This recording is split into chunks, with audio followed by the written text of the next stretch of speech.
New অরলিন্সের bourbon স্ট্রিটে বর্ষবরণ অনুষ্ঠানে হামলাকারীর সঙ্গে এক বা একাধিক ব্যক্তি যুক্ত ছিল বলে মনে করছে এফবিআই। বুধবার এক সংবাদ সম্মেলনে এমন কথা বলেছেন গোয়েন্দা সংস্থাটির অ্যাসিস্ট্যান্ট স্পেশাল ইনচার্জ এলিথিয়া ডানকান। তিনি জানান, এফবিআই মনে করে না এমন একটি ঘটনায় শামসুদ্দিন জব্বার একাই জড়িত ছিলেন, তাই তার সম্ভাব্য 4 সহযোগীকে ধরতে জোর প্রচেষ্টা চলছে। তদন্তে স্বচ্ছতা বজায় রাখতে ফেডারেল সরকারের কাছে দাবি জানিয়েছেন Republican senator John Kennedy. Democratic congressman Troy Carter বলেছেন, স্থানীয় এবং ফেডারেল আইন শৃঙ্খলা বাহিনীর সমন্বয়ে জোর তদন্ত চলছে।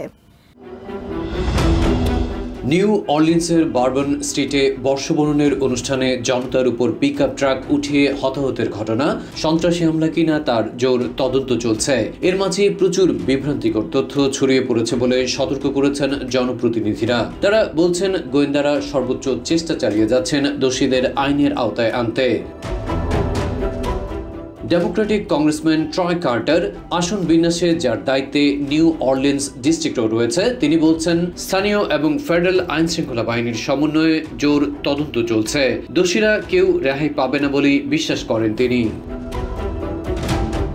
নিউ অরলিন্সের সাবেক মেয়র মিচ ল্যান্ড্রু সিবিএস নিউজকে সমন্বিত পদক্ষেপে জোর দিলেন। বললেন, প্রাথমিকভাবে জানমালের ক্ষয়ক্ষতি কমিয়ে আনতে দ্রুত এগিয়ে এসেছে স্থানীয়রা। আশা করা যায় হামলায় জড়িতদের খুঁজে বের করতে পারবে এফবিআই। প্রত্যক্ষদর্শীরাও এমন নারকীয় ঘটনা দেখে শিহরিত। তারা আনন্দঘন আয়োজনের এই ধরনের পরিণতি হতে পারে তা কল্পনা করেননি। চতুর্দিকে আইন শৃঙ্খলা বাহিনীর সদস্যরা ছড়িয়ে ছিটিয়ে ছিল। ঘটনার পর তাদের দ্রুত পদক্ষেপে পরিস্থিতি সামলে আনা সহজ হয়।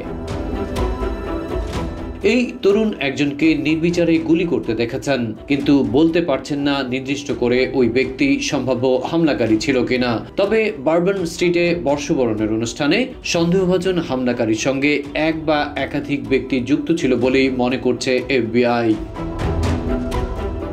বুধবার এক সংবাদ সম্মেলনে এমন কথা বলেছেন গোয়েন্দা সংস্থাটির অ্যাসিস্ট্যান্ট স্পেশাল ইনচার্জ এলিথিয়া ডানকান। তিনি জানান, এফবিআই মনে করে না এমন একটি ঘটনায় শুধু শামসুদ্দিন জব্বার একা জড়িত ছিল, তাই তার সম্ভাব্য সহযোগীদের ধরতে জোর প্রচেষ্টা চলছে।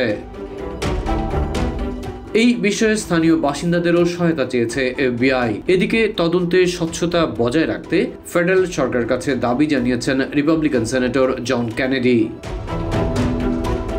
অন্যদিকে নিউ অরলিন্সের সুপার ডোমের বুধবারের college football playoff Super Bowl 24 ঘন্টার জন্য স্থগিত করেছে কর্তৃপক্ষ।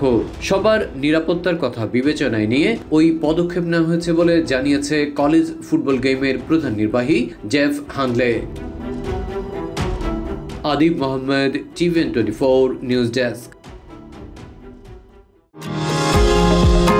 নিউ ইয়র্ক থেকে সম্প্রচারিত টিভিএন 24 টেলিভিশন বিশ্বজুড়ে বাঙালির কণ্ঠস্বর।